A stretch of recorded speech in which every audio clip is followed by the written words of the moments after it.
They said family was everything, until they erased me from it. My mom said, "We're already at the lodge decorating. Just send the keys and don't make a scene."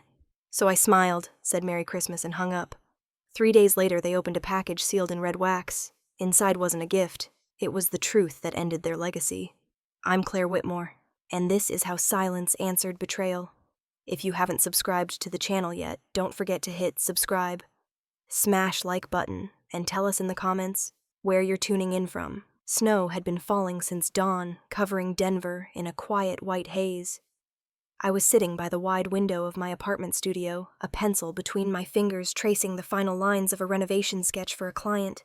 The heater hummed softly, the only other sound a faint Christmas song coming from the radio. It smelled of pine and graphite, the scent of concentration and solitude. The phone buzzed across the table screen, lighting up with the name Evelyn Whitmore. My stepmother. I hesitated, then answered. "Evelyn," I said, smiling out of habit, already imagining her voice bright and polite, asking if I could make it to the Christmas party this weekend. "Claire," she said instead, her tone clipped and cold. "I just wanted to let you know we've already made it up to Aspen. We're decorating the lodge." I blinked. "Already the party's next week, isn't it?" A pause, then lightly, with that perfect social grace she used to cut people open. "We decided to make it a smaller gathering this year. Just family, people who really matter." The words landed like frostbite. For a second, I didn't say anything. "I see," I finally said, though I didn't. My voice sounded too calm even to me. "Your father loved hosting at the lodge," she continued. "It's what he would have wanted, to keep the tradition alive." My throat tightened. He also wanted me there. "At that table? Every year." "I think we both know he wouldn't want a scene," she said smoothly. "Anyway, I'll need you to send the lodge keys over this afternoon. The staff can't access the main suite without them. Let's make this simple, darling." Something in me shifted, quiet but permanent. I stared at the snow drifting past the window, soft and relentless. "Of course," I said. My voice didn't tremble. "Merry Christmas, Evelyn." Before she could respond, I hung up. For a long moment, I just sat there, staring at the city disappearing beneath the storm. The faint lights from the buildings looked like distant embers. I'd spent most of my 36 years learning to stay calm when people like Evelyn tried to erase me. You stop arguing eventually. You start to understand that silence isn't weakness, it's strategy. I stood and crossed the studio, my footsteps echoing on the hardwood floor. Against the far wall sat a gray safe, its metal edges catching the dim light. I turned the dial slowly, the familiar clicks steadying my breath. Inside, wrapped in an old leather folder, were the documents my father left when he died last year. His will, the trust agreements, and a letter from his attorney. I carried them to the table, brushing off a fine layer of dust. The radio had moved on to another Christmas classic, something cheerful and hollow. I opened the folder and flipped through the pages, until I found the one I'd marked months ago. Section 7. Paragraph 3. The forfeiture clause. My father's way of protecting what he built from the wrong hands. I read it again, line by line. "If any beneficiary of this estate shall attempt to coerce, deceive, or deprive another rightful heir of their inheritance, said beneficiary shall forfeit all rights to the estate." For a moment, I could almost hear his voice. Measured, confident, certain. My father had built skyscrapers and hospitals, but his real gift was foresight. He knew people. He'd known her. I leaned back, staring at the ceiling. Evelyn's voice replayed in my head, polished and venomous. "We only invited people who really matter." I could feel the corner of my mouth lift, not quite a smile, more like recognition. "They just opened the wrong door," I whispered. "And they have no idea what's waiting on the other side." The pencil rolled off the desk and hit the floor with a soft click. Outside, the snow kept falling steady and soundless, as if the world itself had chosen my side. The next morning, I walked along the frozen edge of the South Platte River. The city was half asleep beneath a sheet of white, its noise muted its air-biting. The snow crunched under my boots, the sound sharp and satisfying. I came here every winter when I needed to think. My father used to bring me here when I was a kid, telling me the river was proof that movement could exist even beneath ice. "Everything keeps flowing, even when it looks still," he'd said once, tossing a pebble into the water. I stopped by the railing, watching the thin current twist beneath the frost. My reflection was pale and unfamiliar in the water's glassy surface. It had been almost a year since he was gone, yet the silence he left still filled every room I entered. I closed my eyes and saw it again. Our first Christmas after Mom died, just the two of us, in the old mountain lodge. He'd handed me a hammer that was far too big for my hands and said, "A home isn't where you live, Claire. It's where you belong." His voice had that warmth that made even December feel forgiving. Back then, the lodge smelled of pine and sawdust. We built things together: firewood stacks, bookshelves, even a crooked wooden angel for the top of the Christmas tree. That angel still sat in one of the storage boxes up there, somewhere behind Evelyn's endless designer ornaments and Natalie's boxes of imported decorations. A gust of wind snapped me back to the present. I pulled my scarf tighter, started walking back toward my apartment. I'd forgotten my gloves and my hands stung from the cold. By the time I reached my building, the snow had begun to thicken into a steady curtain. Inside, the heat fogged my glasses. I made coffee, sat down at my desk, and opened my laptop. The screen lit up with old photos. Christmas 2000. Dad standing by the lodge fireplace, one hand on my shoulder, both of us grinning like we owned the world. In the background, Evelyn was there too, perfectly composed. Even back then, her smile thin and practiced. Natalie, still a toddler in red velvet pajamas, sat on her lap. I remembered that year vividly. Evelyn had insisted we redo the lodge in a more refined aesthetic, which meant stripping away everything my mother had chosen. I scrolled through more photos, each one a reminder of how things changed the moment Evelyn entered the picture. My father still looked proud, still looked happy, but the light in his eyes dimmed a little each year. After he died, everything was divided cleanly, clinically, as if love could be measured in stock percentages and trust funds. Evelyn became CEO of Whitmore Holdings. Natalie took a marketing title she barely understood, and me, I was listed as independent beneficiary. The daughter who built things no one cared to see. I pulled the will from the folder again, the legal language as cold as the paper it was printed on. Evelyn received the majority of the company's shares. Natalie, a generous trust fund, and her corporate title. I got 25% in non-voting stock. And the lodge. Just the lodge. I stared at that line for a long time. Most people thought I'd been cheated. Maybe I had. But Dad had looked me in the eyes that day, after the reading, and said in his calm, unshakable way, "This house will be yours, and it will protect you when I can't." At the time, I hadn't understood what he meant. Now I was beginning to. The floor creaked as I stood and walked to the drafting table in the corner. Pinned on the wall above it was an old sketch, the lodge drawn in pencil, its angles strong and deliberate. My father's handwriting was still on the corner of the page. Load-bearing beams to remain. I traced my finger over the faded words. The snow outside was falling harder now, blurring the view of the skyline. Somewhere out there, Evelyn and Natalie were probably drinking wine by the fire, pretending the world admired them, pretending I didn't exist. I picked up my phone and dialed the only number I trusted. Harold Stein. The voice answered after 2 rings, warm and professional. "Harold, it's Claire," I said. "I need your advice." "Of course," he replied. "What's happened?" I hesitated, then told him about the call from Evelyn, about her demand for the keys, about how she'd already moved into the lodge. He didn't interrupt. When I finished, there was a brief silence on the line. "Claire," he said, finally, "you know your father put that forfeiture clause in for a reason. If there's coercion or misrepresentation, if she tries to take what's yours, you have legal grounds, but I don't have proof yet."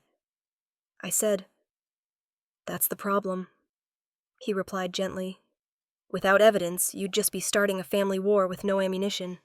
And Evelyn's not the type to lose gracefully." I sighed, running my hand through my hair. "So you're saying I wait. I'm saying you gather," he said. "Observe. Document. Your father built his empire on patience. Do the same. But Claire," his voice softened, "be careful. They won't like it when they realize you're not the quiet one anymore."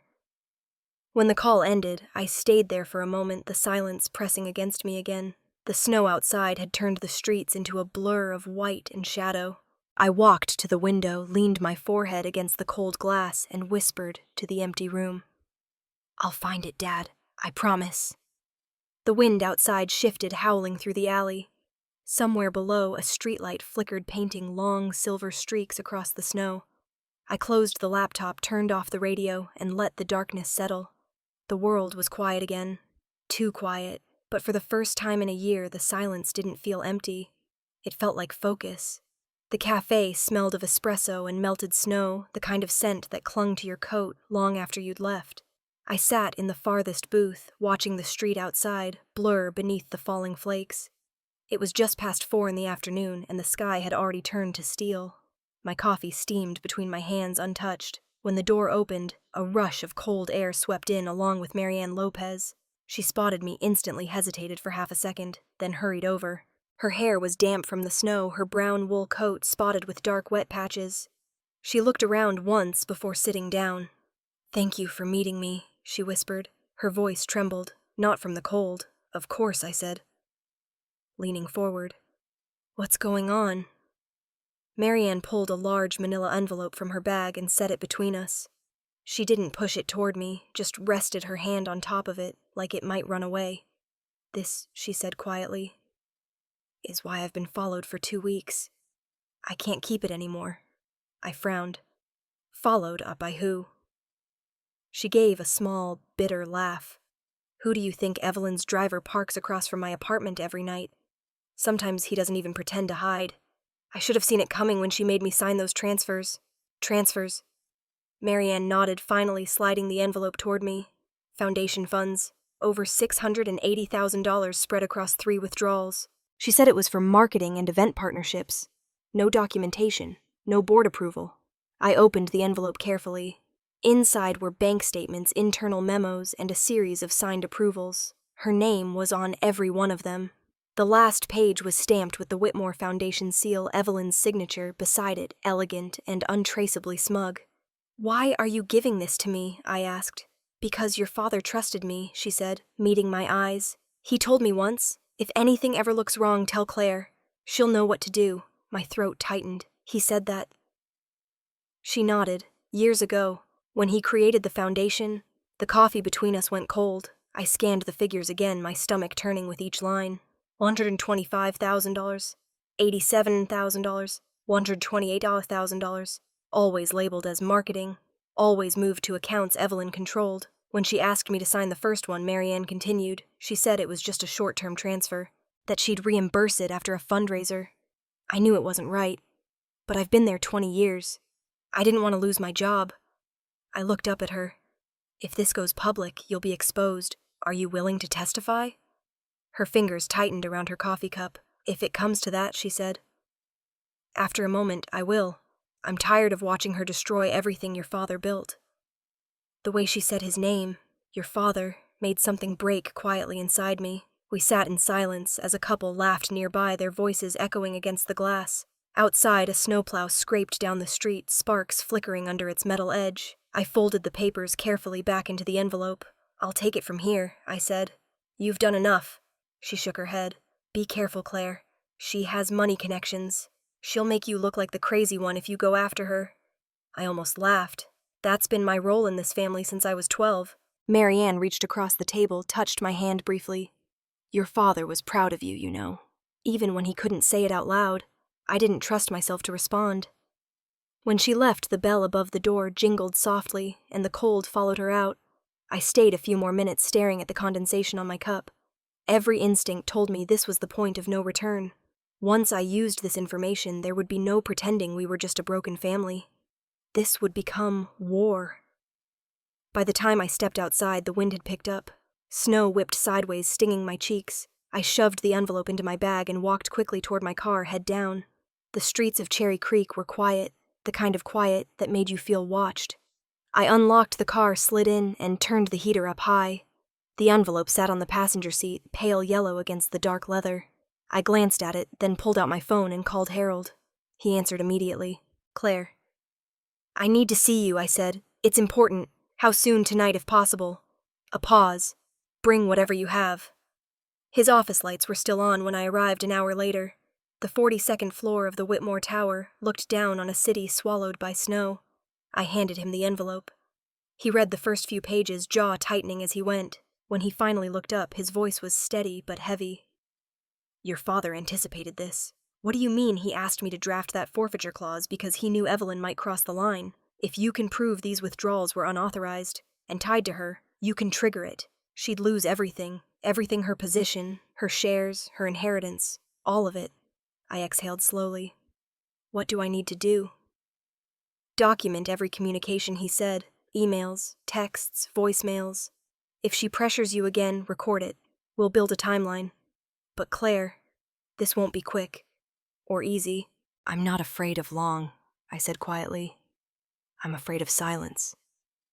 He gave a faint, approving nod. "Then let's begin." When I left his office, it was nearly midnight. The snow had stopped, leaving the streets blank and silent. I walked to my car, the cold air burning in my lungs. Under the streetlight, the envelope in my hand seemed to glow faintly, its edges sharp against the night. That was the moment I knew there was no way back. Whatever happened next, I'd chosen my side. The next morning, I woke to an inbox full of notifications, alerts, calendar reminders, and one headline that froze the air in my apartment: "Whitmore Family Legacy Shines in Aspen." I clicked it open with a hand that felt too small, and the glossy, rehearsed smiles on the screen looked like a betrayal rendered beautiful. Evelyn in red hair, perfectly coiffed, crystal in hand. Natalie perched beside her, all-practiced charm. The lodge in the background, every angle photographed to look like a postcard. The caption read in bold serif, type A, "Family united in tradition and vision." I closed the laptop slowly and felt the heat of my coffee go lukewarm. The article was all intent. Profiles of donors, notes about the foundation's upcoming initiatives, a sidebar about Whitmore Holdings' aggressive expansion strategy. The whole piece read like an invitation to admire them, to forget anything messy that might lie beneath the veneer. My thumb hovered over the screen for a second, then I booked a rental car. Driving to Aspen would be stupid, a publicity stunt, maybe even reckless. But the stupid choices that made sense to strangers were the ones that often felt clearest in my bones. I packed a small bag, blueprints rolled into a tube, my laptop, the evidence envelope Marianne had handed me, and left the city behind. The highway out of Denver narrowed and then opened into a ribbon of white. Pine trees leaned together under the weight of snow, and the radio offered up cheerful holiday jingles that made the landscape feel like a staged scene from a movie I would never want to watch. 3 hours later, the road turned into the kind of winded pass where you respected the line between confidence and arrogance, and the lodge came into view like a monument to inheritance. Stone and timber lights strung along the eaves, the windows glowing like warm eyes.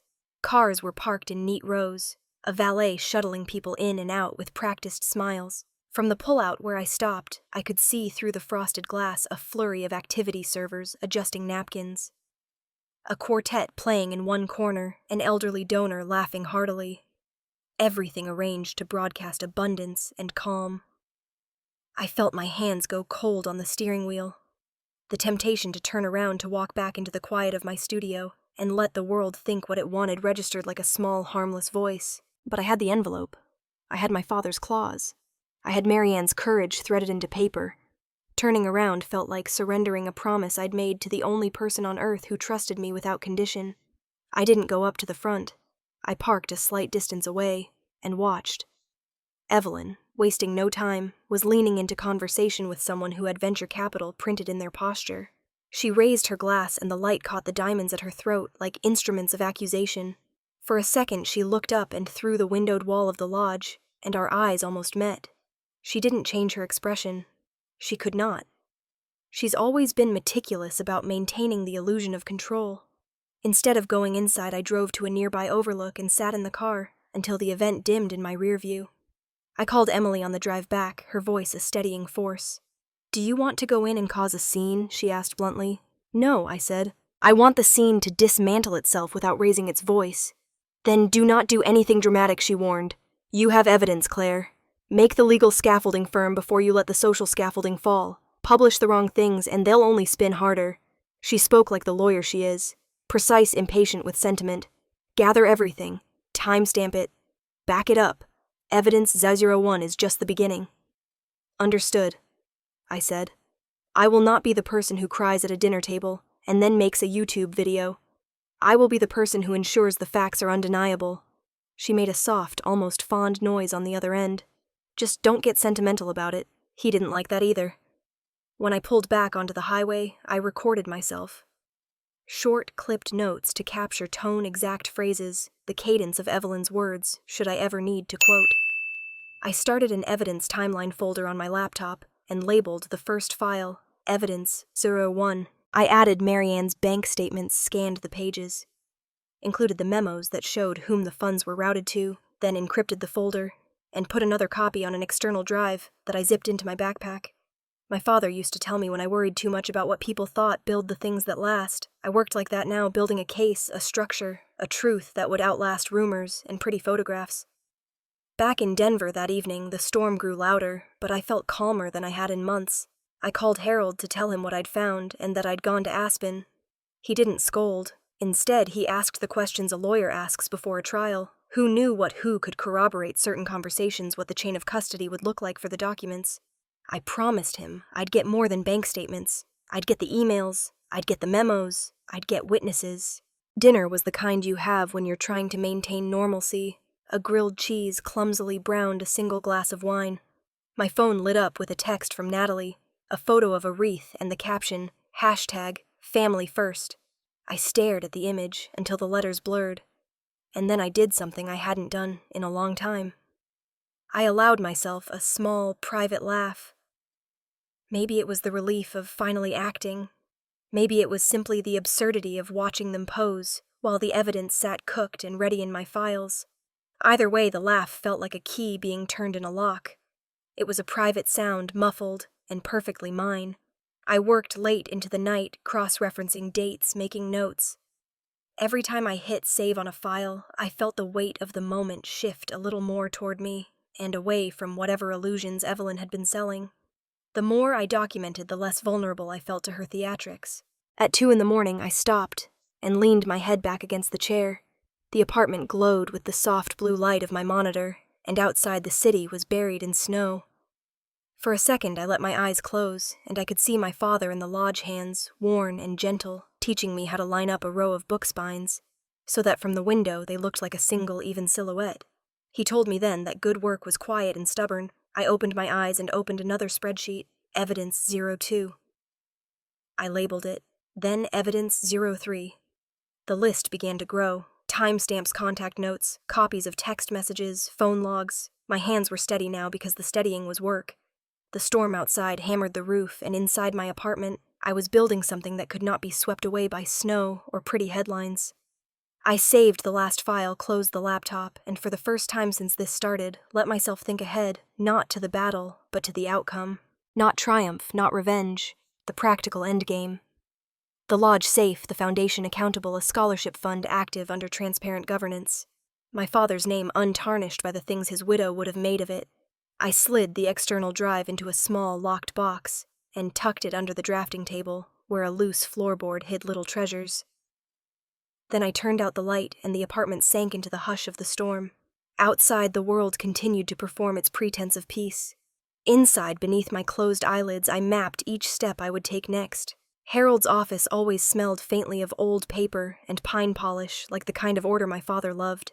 The building's heating system hissed through the vents, battling the winter light that poured in through the tall glass windows. I sat across from Harold's desk, watching dust swirl in the pale gold sunlight, when he reached into a drawer and pulled out a thin, yellowed envelope. "This showed up when we were reviewing your father's secondary files," he said, his voice lower than usual. "It was tucked inside an early draft of the 2023 will. It wasn't included in the final version, but I thought you should see it." He placed the envelope gently in front of me. The handwriting across it was unmistakable. My father's looping cursive slanted slightly to the right, steady even in age. The words to Evelyn Whitmore. Private. I stared at it for a long time before I spoke. He wrote to her before he died. Harold nodded. "It seems that way. No one's seen this before. It wasn't filed in any of the official estate records. You can open it if you'd like." My fingers brushed against the paper, cool and soft from years of being sealed away. The flap came loose with a quiet rip. Inwind was a single sheet of stationery from my father's home office, The ink faded, but readable. I unfolded it slowly and read aloud the words trembling just slightly in the air. Evelyn, if you're reading this, perhaps you've forgotten what we promised each other, that love does not require control. The lodge belongs to Claire. It always has. It stands as proof that I still believe in what's good and what lasts when people fail. I hope you remember that some things aren't meant to be owned. They're meant to be protected. For a few seconds I couldn't move. The handwriting blurred as my eyes watered, but I didn't let myself cry. I folded the paper carefully, laid it on Harold's desk, and said quietly, "He knew. He always knew what she'd try." Harold studied me for a moment. He was a man who planned for storms. I should have realized sooner, I said. Every clause, every trust, every limit. He wasn't being cautious. He was preparing me. He sighed and leaned back. "Claire, if you use that letter, it changes everything. It's not just a family dispute anymore. It'll be public, legal, irreversible. I know. You can't undo it once it's in motion. Once the forfeiture clause is invoked, it becomes a legal trigger. There's no going back." I nodded. "Then there's no going back." He looked at me over the rim of his glasses, the lines around his eyes deeper than usual. "You sound like him when you talk like that." That made me smile, faintly, painfully. "I'll take that as a compliment." Harold handed me a blank envelope and a small jar of sealing wax. "If you're sure, use this. I'll keep a notarized copy in my possession. It'll hold up if it comes to court." Back at my apartment, the day's light had turned thin and gray. I spread everything out on the kitchen table. The financial records from Marianne, the legal clause from the will, and now my father's letter. I lined them up in order, the story of a betrayal written in ink and numbers. The heater rattled, and for a moment I thought I heard my father humming the way he used to when he read blueprints, soft, rhythmic, patient. I sat there until the sounds of the city disappeared. Then methodically I gathered everything into one pile. The rustle of the pages was steady, deliberate, like the turning of gears. I slid them all into a thick, cream-colored envelope and pressed the flap closed. From the drawer of my drafting table, I took out the old wax seal I'd inherited years ago, an antique stamp engraved with the Whitmore family crest. I melted the deep red wax over the envelope's edge, watching it drip and pool the air, filling with the faint scent of smoke and history. When the wax was soft enough, I pressed the seal down firmly, leaving the ornate W imprinted in its center. My hands didn't shake. I wrote the address in slow, even letters. Evelyn Whitmore, Whitmore Lodge, Aspen, Colorado. For a while I just stared at it. The wax caught the last bit of sunlight coming through the window, glowing like blood on snow. My phone buzzed on the counter. A message from Emily. "Are you doing okay?" I typed back. "I'm fine. Just finishing something my father started," she replied. "Be careful. They'll come for you if they sense you're ready." They already have, I thought, but didn't send it. I reached into the drawer one more time and took out a small silver key. The key to the lodge, the one Evelyn had demanded days ago.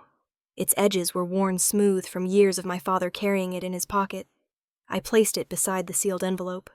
The two pieces sat there, past and future side by side.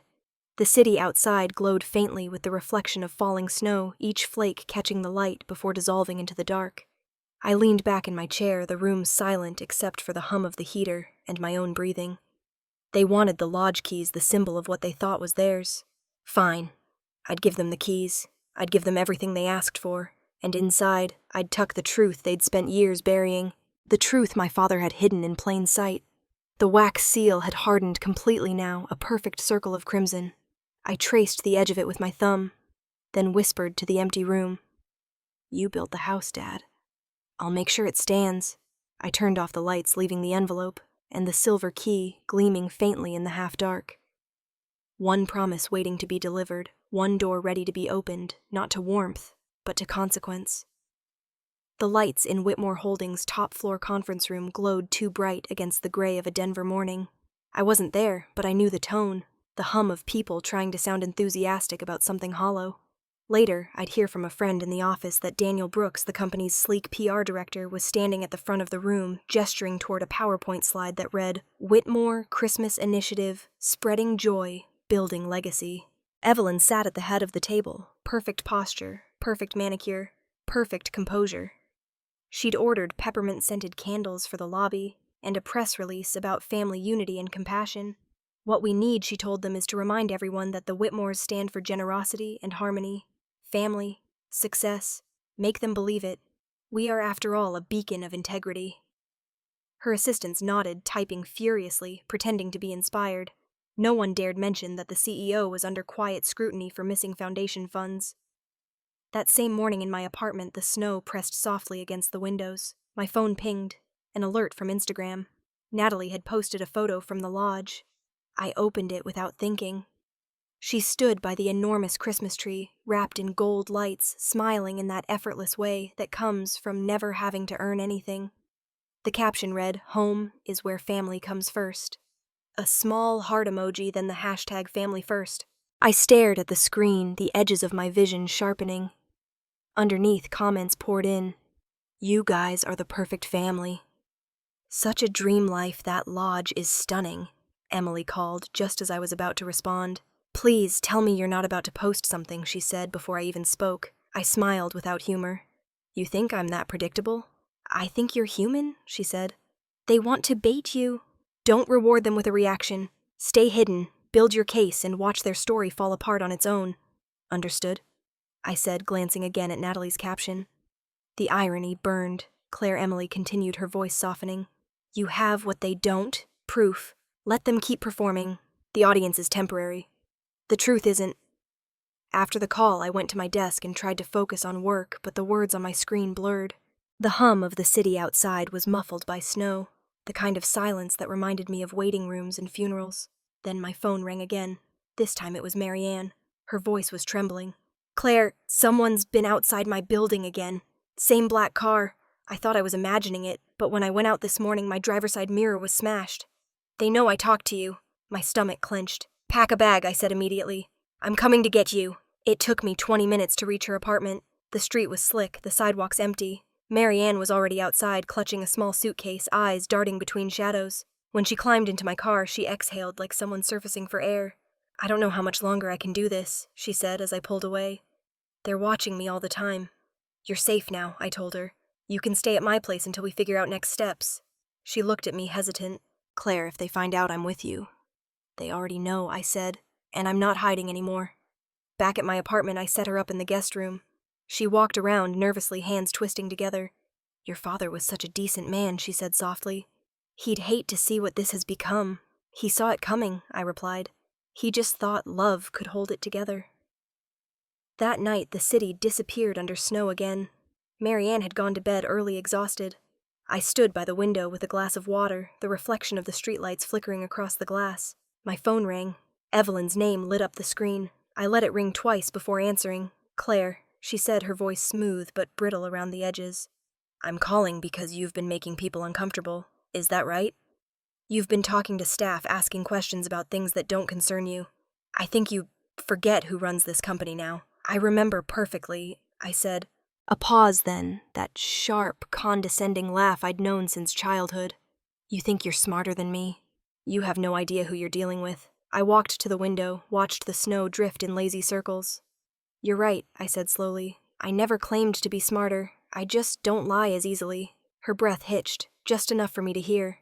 "Careful, Claire," she said. "You don't want to make this ugly." "It already is," I replied, and ended the call.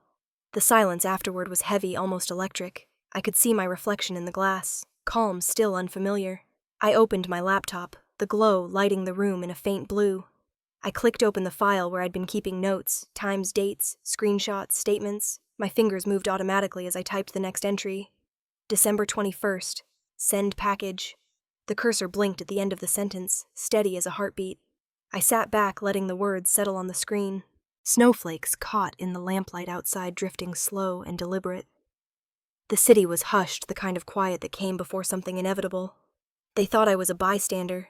They thought I would fade into politeness, into that harmless daughter who smiled through humiliation.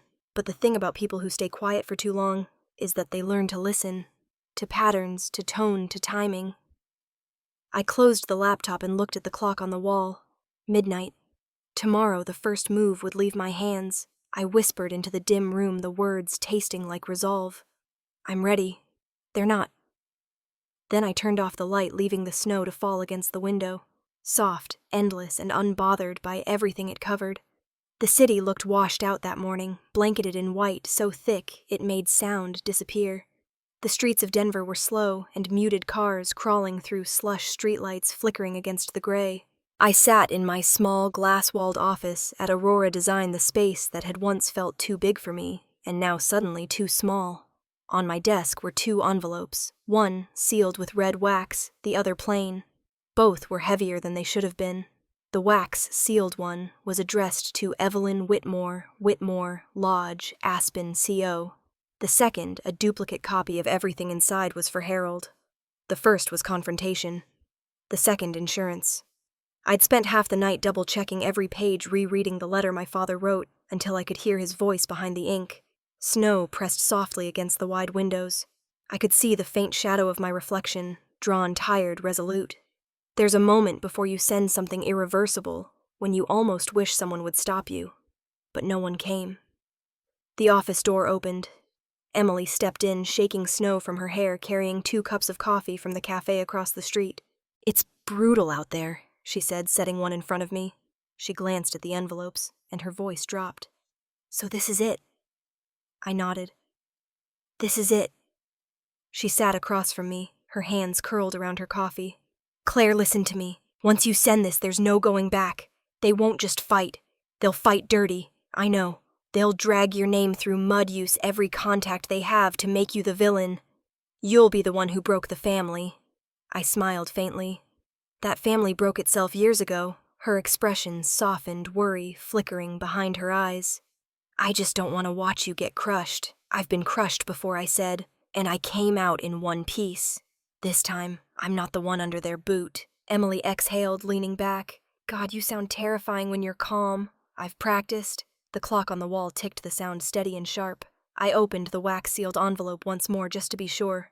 Inside lay 3 things: my father's handwritten letter to Evelyn, the financial evidence Marianne had given me, and a printed copy of the forfeiture clause, highlighted and notarized.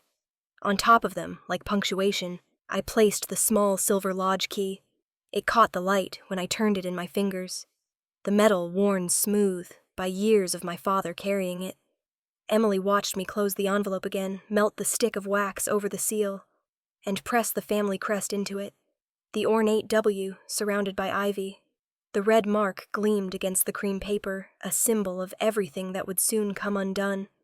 "You're sure about this?" she asked quietly. "I've gone back too many times."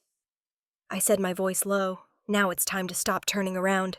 The front desk called to say the courier had arrived. I felt a sudden clarity, like stepping through cold air after too long inside. Emily followed me down the hall, neither of us speaking. The courier was young, his cheeks flushed from the cold uniform dusted with snow.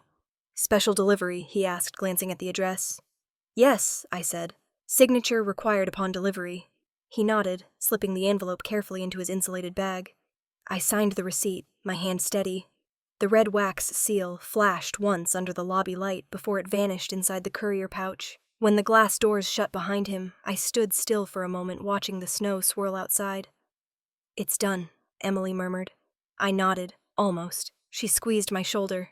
"Get some rest tonight for once." When she left, the silence filled back in like water after a stone's been dropped. I returned to my office and looked out at the city. Snow blanketed everything equally. The rich, the poor, the guilty, the innocent. It erased lines, made edges softer, covered what lay underneath. But the truth was still there, waiting to be uncovered, once the thaw came. A strange peace settled over me. This wasn't vengeance anymore. It was administration execution, the clean inevitability of cause and effect. Evelyn had asked for the keys. I was simply giving them back. From where I stood, Denver felt suspended in time. The courier's route would take him through I-70, winding west past the frozen plains and into the mountains.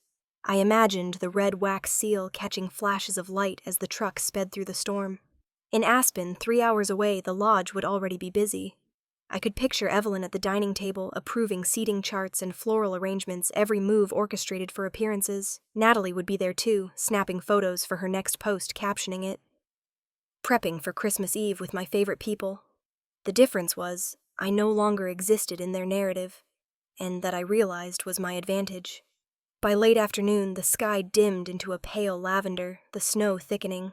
I walked to the window and traced a line in the condensation. Somewhere out there, a small vehicle carried my father's last words. the evidence of theft, and the key to everything they'd tried to claim.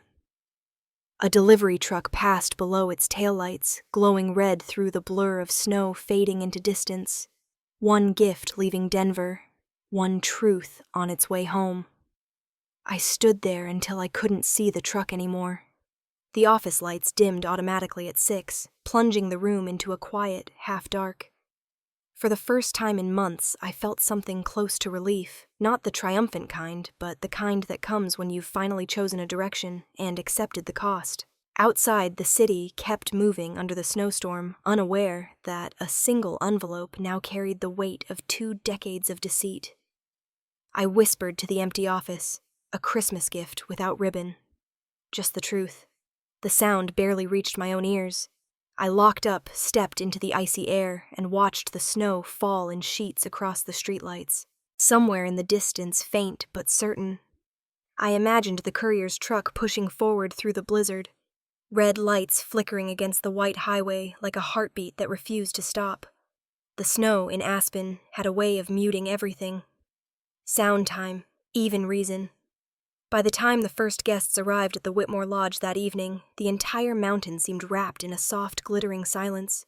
Inside, though, it was anything but quiet. The fire roared in the stone hearth. Chandeliers dripped gold light across polished floors. Strings of evergreen garland framed the staircase, and the smell of pine wine and expensive perfume filled the air. Evelyn had spared no detail. The caterers moved like ghosts, refilling glasses before anyone could notice they were empty. The pianist in the corner played a seamless loop of carols, each note just loud enough to mask any uncomfortable pause in conversation.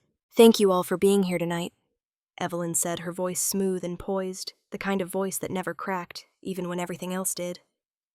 She stood near the fireplace, the flames reflecting against the crimson silk of her gown. "We're here to celebrate Richard's legacy, his vision for our family, and the foundation he built." She raised her glass, "And I promise to carry that vision forward, to honor it, to grow it, and to make sure it stands as tall as the mountains around us." Applause followed, polite and practiced.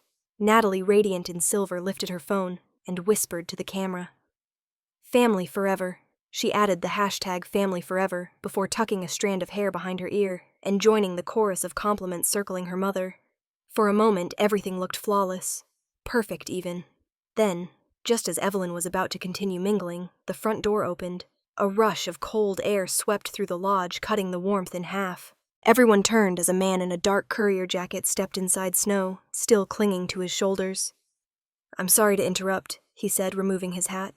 "Delivery for Mrs. Evelyn Whitmore." Her brows lifted in mild surprise. "That's me," she said, her smile not faltering. "Who's it from?" "Doesn't say, ma'am, just that it's urgent, signature required." She exchanged an amused look with her guests as she signed. "A Christmas surprise," she said, taking the small box wrapped in simple brown paper and sealed with deep red wax. "Perhaps one of our investors is feeling sentimental." The courier nodded, thanked her, and disappeared into the snow. Evelyn turned the package in her hands. "Well," she said lightly, "let's see what all the mystery is about." The wax glistened under the chandelier. The seal, a distinct W framed in ivy, caught the light, but she didn't seem to notice. With a practiced motion, she broke it and opened the envelope. A few papers slid out, landing neatly on the mahogany table. At first, she smiled, assuming it was another donation or some harmless formality. But then she saw the silver lodge key resting on top of the stack. The smile faltered. "What is this?" she murmured. Natalie leaned closer. "Mom." Evelyn picked up the top page. Her eyes scanned the text. Line by line, the color drained from her face. Her fingers trembled, the paper rustling like dry leaves in her hand. The letter was written in her late husband's unmistakable handwriting. "Evelyn, if you're reading this, perhaps you've forgotten what we promised each other, that love does not require control. The lodge belongs to Claire. It always has. It stands as proof that I still believe in what's good and what lasts when people fail." Her lips parted, but no sound came out. "What does it say?" one of the guests asked softly. Evelyn didn't answer. She turned to the next page. Bank statements, transaction records, withdrawals from the foundation labeled marketing expenses. The final page, a legal clause section highlighted in yellow bearing her own signature beneath the date. Forfeiture clause. The heading read. Her hand shook so hard the page slipped from her fingers. Mom Natalie stepped forward. "What's wrong?" Evelyn's voice came out cracked foreign. Who sent this? No one answered. The guests exchanged uneasy looks. Mom, you're scaring people, Natalie whispered. Evelyn's breath quickened. She looked at the letter again as if hoping it would change. Her husband's words stared back at her steady and final. This house is not to be held by those who forget compassion. It is to protect those who love honestly. Something inside her broke. No, she said under her breath. No, this isn't real. She stumbled backward, knocking over a glass of red wine. It shattered, staining the edge of her gown. A waiter rushed forward, but she waved him off wildly. Who did this? She demanded, her voice rising. Who sent this to me? Evelyn? One of the board members said carefully. Maybe we should... Get out, she snapped. All of you, get out of my house. Her voice echoed through the vaulted ceiling, bouncing off the stone and wood like something unholy. The pianist froze mid-song, his fingers suspended above the keys. The fire crackled. Someone whispered her name, but she didn't hear. Natalie reached for her arm. Mom, please. Evelyn turned on her. You don't understand. It's all lies. It's... The words caught in her throat. The papers fell from her hands, scattering across the rug. Financial statements, legal documents, and the letter that ended everything. The silver key rolled away, clinking softly against the floor. And then, amid the stunned silence, the music started again. The pianist, unsure what else to do, had resumed playing. Silent Night. The melody floated through the air, slow, haunting. Evelyn looked around the room. Her guests frozen in place, her daughter on the verge of tears, the firelight reflecting off shards of glass, and let out a scream that didn't sound human. It ripped through the stillness, slicing through the carol, the laughter, the illusion. She sank to her knees, clutching the torn letter, her face half lit by the flicker of the fire. Outside, the storm pressed against the windows, wind howling through the cracks like a warning. No one moved. No one spoke. And for the first time in her life, Evelyn Whitmore, the woman who controlled every conversation, every rumor, every outcome, looked small. The chandelier above her flickered once, casting her shadow across the walls. Her reflection wavered in the window pane, distorted, fractured, almost unrecognizable. The music continued, each note quieter than the last, until all that was left was the sound of Evelyn's breathing, heavy and broken, filling the space where laughter used to live. The morning after the party, Aspen woke under a bruised sky. The mountains looked heavy, weighed down by fresh snow, but the real storm was online. My phone began vibrating before I'd even gotten out of bed. By the time I reached my laptop, the headlines were everywhere.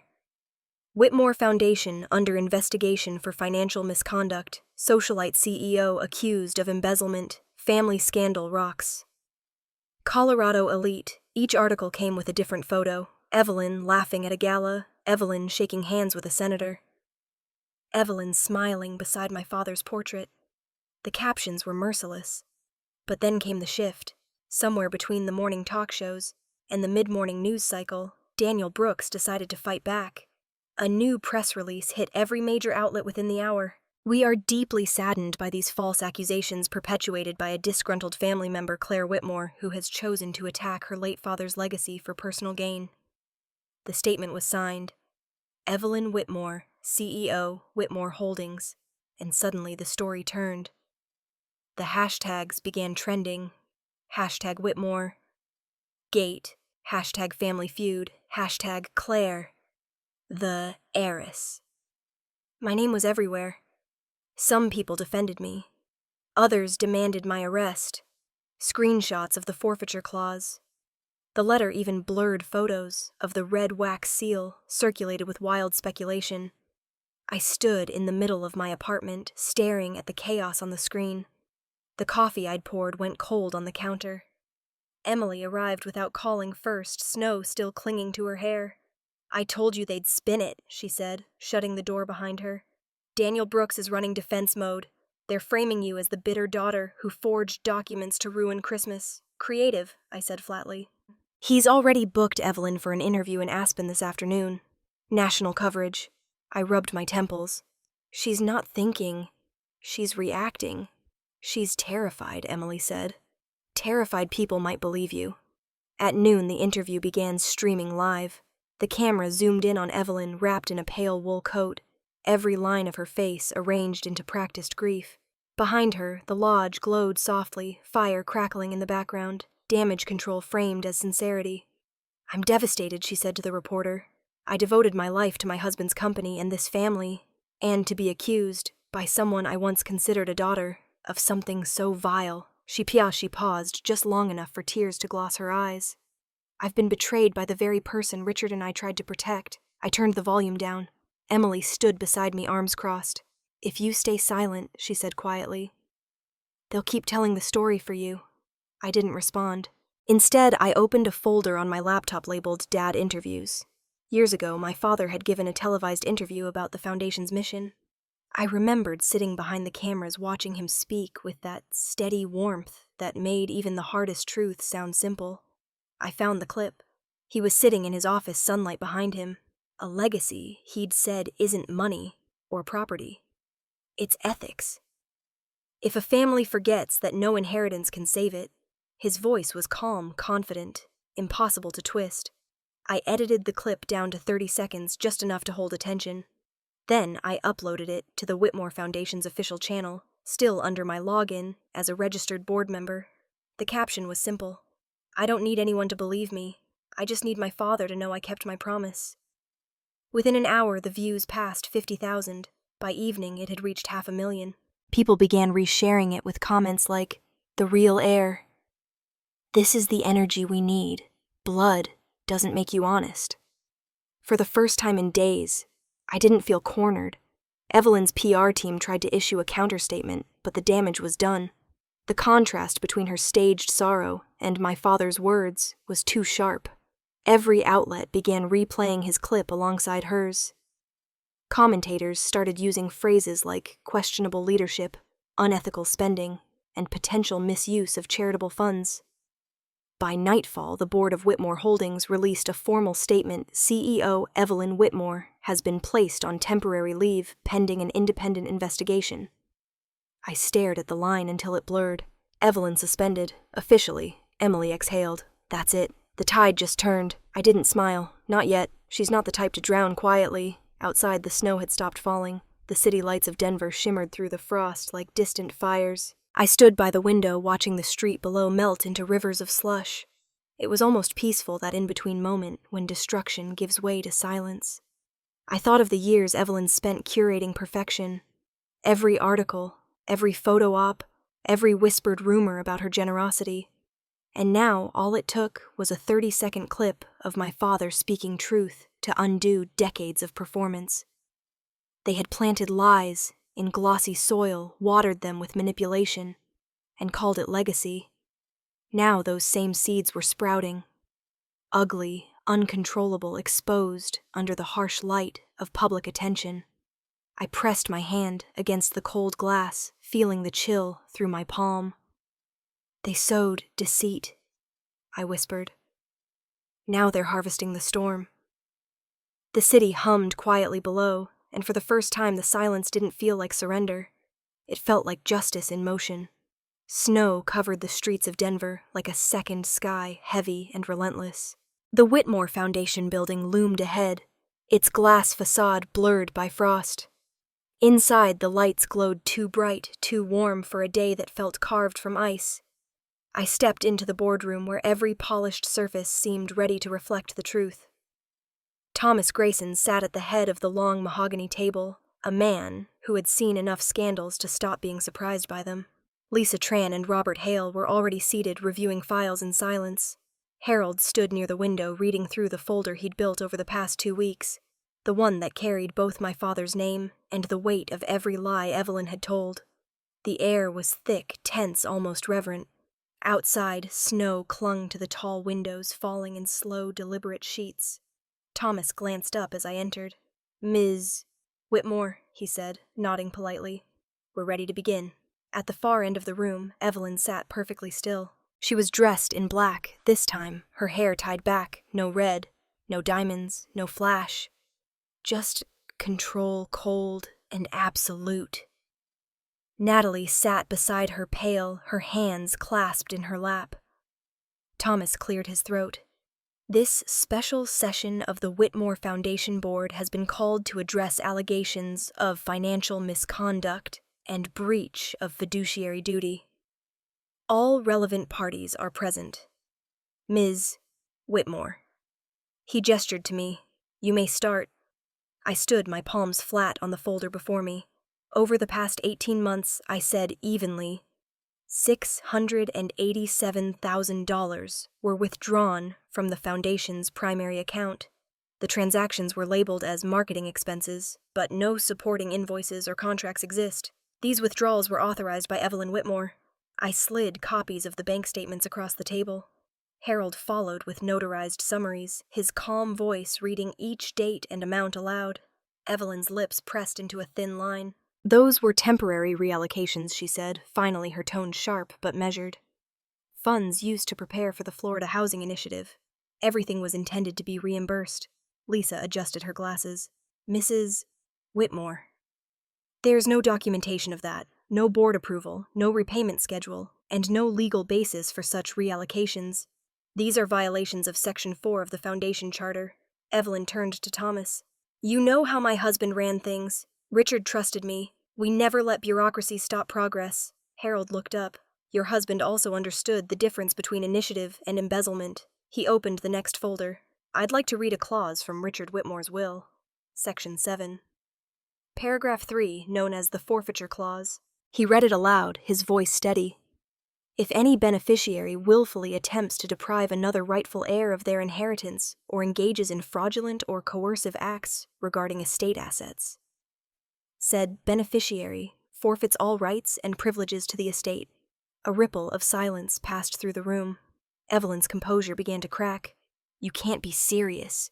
That clause was meant for protection, not persecution. It was meant for integrity, Harold replied. Your husband drafted it himself. Evelyn's eyes darted toward me.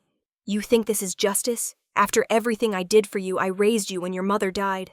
I gave you a home, an education, every opportunity. And this is your repayment, turning his legacy into a witch hunt. I met her gaze. You didn't raise me. You raised an image of yourself and called it family.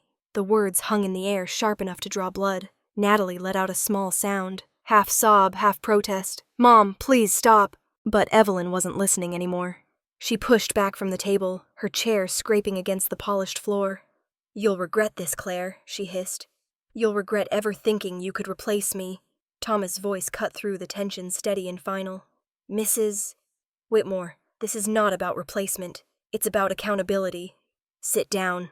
Evelyn hesitated, then slowly lowered herself back into her seat. Jaw clenched. Thomas looked to the rest of the board. The evidence has been reviewed. The testimony is clear.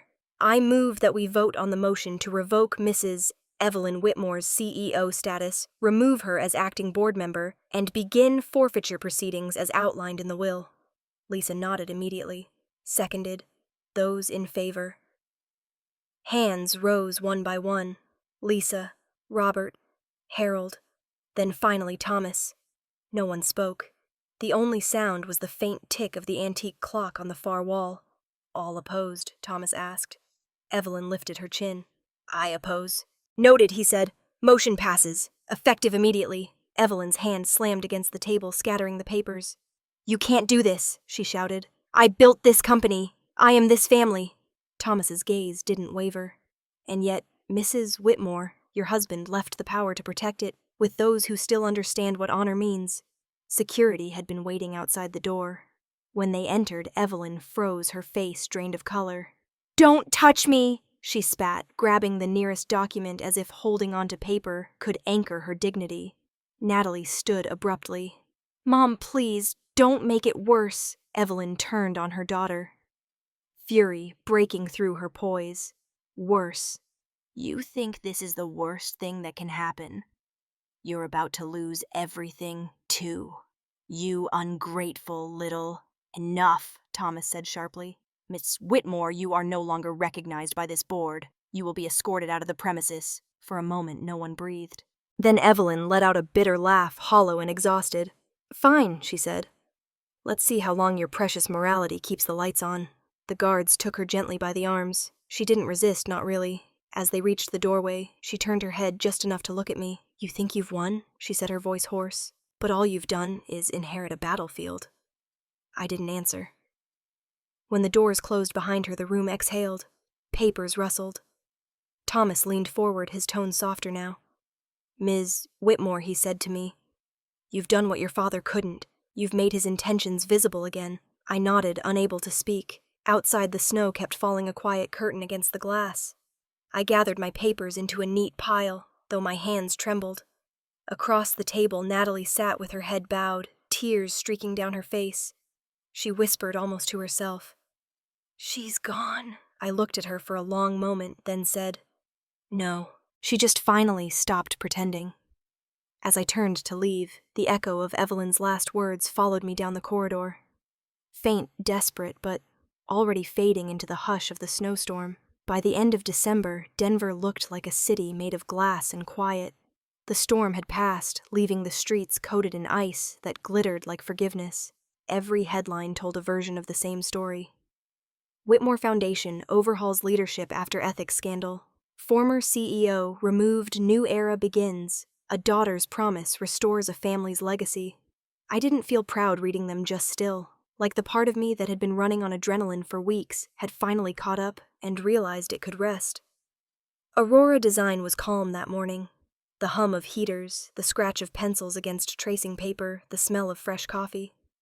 My office had never felt so small or so safe. The receptionist buzzed in, her voice hesitant. "There's a reporter here to see you. Hannah Bishop from the Denver Herald. She says you agreed to an interview I'd forgotten. Send her in," I said. Hannah was younger than I expected, sharp eyes, and a notebook already open before she sat down. She smiled politely. "Thank you for seeing me, Ms. Whitmore. I know it's been a long few weeks, longer than I planned for," I said. She clicked her pen. "I'll be brief. The world has questions. Do you plan to file charges or reclaim the assets your stepmother and sister lost?" I leaned back in my chair. "No," I said simply. "The assets were never mine to reclaim. They belonged to the foundation, and that's where they're staying. But you could," she pressed. "You have the legal right to more. You could pursue damages control power." I looked past her toward the window where snow was melting into gray slush along the curb. The truth was all I ever wanted. Power was their currency, not mine. She studied me for a moment, then closed her notebook. "That's going to surprise people." "Good," I said. "Maybe it'll make them rethink what winning looks like." When she left, the silence folded back in around me. My phone vibrated. An email notification, a board memo, and one message marked unread. It wasn't an email at all, but a scanned handwritten letter. The subject line said simply, "From Natalie." I opened it slowly. "Claire. I know there's nothing I can say that makes up for what I did, or didn't do. I kept quiet because it was easier, because I wanted Mom to love me, even if that meant standing on the wrong side of everything. I see now that love built on fear isn't love at all. I'm sorry I didn't defend you when it mattered. I hope someday you'll believe I can change. Natalie." I read it twice, folded the printed page in half, and slid it into the drawer beside my father's letter. Some truths didn't need answers. They just needed space. That afternoon, Harold called to confirm the final board restructuring. Mary Ann had been appointed chief financial officer, her composure earning unanimous approval. Emily officially joined as legal counsel for the foundation, her name already listed on the new website. "You did good, kid," Harold said over the phone. "The board wants you to represent the foundation at the first scholarship ceremony next week." "Me?" I asked. He chuckled. "Who better? You're the reason there's still a foundation to represent." When the call ended, I sat for a long moment looking around my office. The drafting tables were covered in rolls of blueprints. The remnants of projects paused during the chaos. A set of sketches caught my eye. The lodge drawn from memory. The same wide porch, the same windows that caught the morning sun. My father's handwriting was still penciled along the edges. Faded, but visible. Legacy isn't walls. It's what survives inside them. That night, I packed up the office. Slowly, carefully. Files pens the photo of my father standing beside me on the day Aurora Design opened. Outside, the city's lights flickered against the snowbanks, reflecting off the glass like constellations caught in motion. Before leaving, I paused at the doorway, taking one last look at the space that had carried me through the storm. In the days that followed, messages poured in. former clients, architecture students, people I didn't even know. They wrote about courage, about choosing integrity, about their own quiet battles with family or legacy. I didn't respond to most of them, but I read every word. On the morning of December 29th, I stood by the window as snow began to fall, again lighter this time. The air had that clean metallic scent that comes just before the new year. Somewhere in the distance, church bells rang faintly through the cold. I packed the lodge sketch into a leather tube and slipped it into my bag. Aspen waited. The drive would be long, but for the first time it didn't feel like running away. It felt like going home. I turned off the lights and stepped outside. The snowflakes drifted down through the street lamps, catching the golden light like sparks before vanishing. The world was quieter now, not empty, just still. They had lost everything they built on deceit, and I had kept the one thing my father asked me to protect. I locked the door behind me, looked up at the soft glow above the city, and whispered to no one in particular I didn't destroy them, I just kept my promise. The wind caught the words and carried them into the night, where they dissolved into the snow, like forgiveness finally earned. The road into Aspen was quiet that morning, a ribbon of white cutting through the mountains. The storm had passed, leaving everything still, like the world was holding its breath before the new year. The lodge appeared through the trees. Familiar, immense, and yet softer, now stripped of pretense. I parked by the entrance and stepped out into the snow. My boots crunched against the frozen ground, the sound sharp and clean in the air. Inside, the air smelled faintly of cedar and dust. I hadn't been here since the night everything broke apart, but it didn't feel haunted anymore. Just empty, waiting to be lived in again. I brushed snow from my coat, set my bag down, and walked across the great room. The fireplace stood cold, its ashes long settled. I placed my father's framed photo on the table beside the hearth. His smile caught in the morning light, the same quiet pride I'd seen 1,000 times before. Next to it I laid the old letter he'd written, the one Evelyn had tried to twist into shame and ended up exposing herself instead. I poured tea from the thermos I'd brought, steam rising in soft curls. For a long time I just stood there, the silence wrapping around me. This year I was celebrating Christmas late, but for once it was peaceful. I walked through the lodge, slowly touching everything like it was both memory and promise. The wooden beams still carried faint marks from when I was a child, hammering beside my father. The kitchen tiles were the same ones we'd argued over choosing. He wanted slate, I'd insisted on reclaimed oak. He'd let me win. I smiled at the thought. Every corner held his presence, not as a ghost, but as design, strong, intentional, honest. I ran my hand along the banister, the grain smooth beneath my palm. When I lit the fireplace, the flame took its time catching, then flared suddenly, filling the room with warmth, and that quiet, crackling music only fire knows how to play. Light danced across the windows, spilling gold over the walls, as if reminding the space that it still belonged to us. I sat down at the drafting table near the window, pulled out the folder labeled The Whitmore Retreat, and spread the sketches across the surface. The project was simple in purpose, but vast in meaning. A mountain campus where architecture students from underfunded schools could learn, create, and build without fear of exclusion. A place for people like me, who had once been told they didn't belong at the table. This, I realized, was the real inheritance my father meant to leave. Not money, not property. A blueprint for integrity. Outside, the wind softened. The branches stopped trembling. Snowflakes still clung to the windows, but they no longer fell. I could see the valley below, wrapped in white, untouched and pure. For months I'd lived in reaction, to lies, to greed, to betrayal, but standing here I understood something I hadn't before. I hadn't ruined their Christmas. They had done that themselves. I'd only mailed the truth back to where it belonged. I took a deep breath, the air cool and clean in my lungs. The firelight flickered against the photo of my father, and for a second it looked like he was moving, alive, in every corner of this house, in every decision that led me here. When I'd been younger, he once told me that justice rarely announces itself. It just arrives quietly like snowfall covering everything until you realize the world looks different. He was right. The clock on the mantel struck noon. The last day of the year was half gone, but it didn't feel like an ending. It felt like a reset. I opened the window, letting in a breath of winter air. The snow outside shimmered under the pale sun, still and unbroken.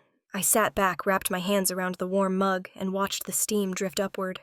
I'd kept my promise. The foundation was rebuilt, the scholarships approved, the name restored, and the lodge, our lodge, was alive again. There were no headlines now, no whispers, no cameras. Just the quiet, the fire, and the certainty that I had done what was right. Outside, the wind had stopped completely. The snow no longer fell. For the first time in a long time, I didn't feel like someone fighting to reclaim her place. I felt like someone who had never lost it.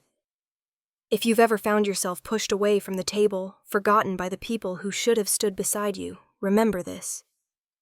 Sometimes justice doesn't come with noise or applause.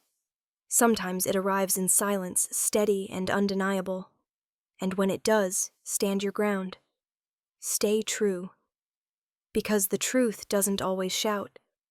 Sometimes it just waits for the storm to stop, then shines quietly through the snow. Thank you for listening to my story. If it spoke to something in you, subscribe, share it with someone who needs to hear it, and tell me in the comments. Have you ever had to choose between family loyalty and self-respect? I read every word, and I hope you find your own stillness after the storm.